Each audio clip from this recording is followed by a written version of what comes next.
आणि 1990 पासून आम्ही नेहमी गजानन महाराजांच्या चरणी येतो। महाराजांचा प्रकट दिन आहे आज। सर्व जनतेला, महाराष्ट्रातील जनतेला आणि विदर्भातील जनतेला सुख आणि समाधान देवो, आरोग्य चांगलं देवो, ह्या भावना आहे।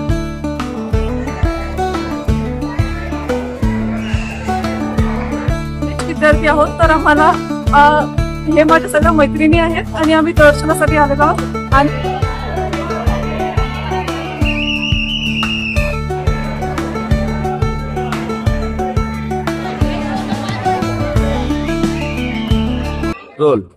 चंद्रपूर जिल्ह्यातील किनवट तालुक्यातील भिवशी येथून येत आहोत आणि 1990 पासून आम्ही नेहमी गजानन महाराजांच्या चरणी येतो आणि शेगावमध्ये आल्यानंतर अनेक समाधान वाटते आणि गजानन महाराजांचा आशीर्वाद घेऊन परत गेल्यानंतर सतत स्फूर्ती येते। येथील जे वातावरण आहे हे देशातील एवढं स्वच्छ वातावरण हे कुठंच नाही आहे। काय भावना आहे तुमच्या? आज काय भावना आहे महाराजांचा प्रकट दिन आहे? महाराजांचा प्रकट दिन आहे आज। सर्व जनतेला, महाराष्ट्रातील जनतेला आणि विदर्भातील जनतेला सुख आणि समाधान देवो, आरोग्य चांगलं देवो, ह्या भावना आहे।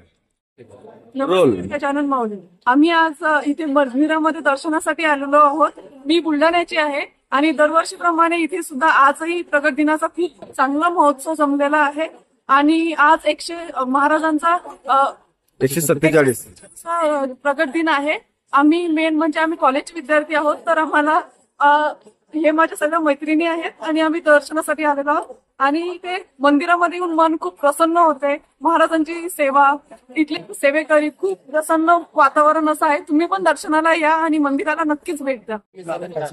आम्ही पुण्यावरून इथं आलेलो आहे आणि प्रत्येक वर्षी प्रकट दिना दिवशी आम्ही पुण्यावरून येतो।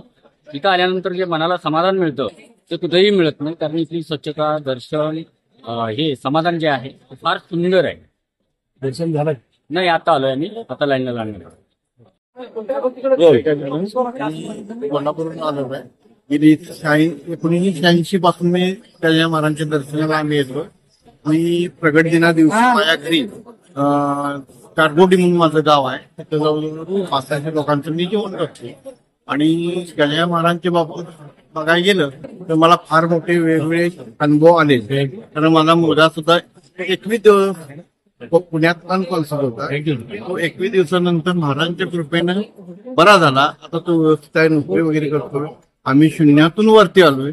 आमचं ज्यावेळी काहीच नव्हतं त्यावेळी महाराजांची जी आम्ही सेवा केली, महाराजांनी आमच्याकडे सेवा करून घेतली, त्याचा आम्हाला भरपूर प्रत्यय आलेला आहे। आज काय सगळं झालं? आज आम्ही काही नाही आहे ह्याच्यात आम्हाला समाधानी ठेव, आमच्या पाठीशी नेहमी उभा राहा, सगळ्यांना चांगली आरोग्य मिळून दे, चांगली बुद्धी मिळून दे आणि धनसंपदा, आरोग्य संपदा सगळ्यांना मिळून देत, सर्व आनंदानं राहून देत, हीच मी महाराजांच्या चरणी प्रार्थना आम्ही उभयता करत आहोत। Speed news Bharat.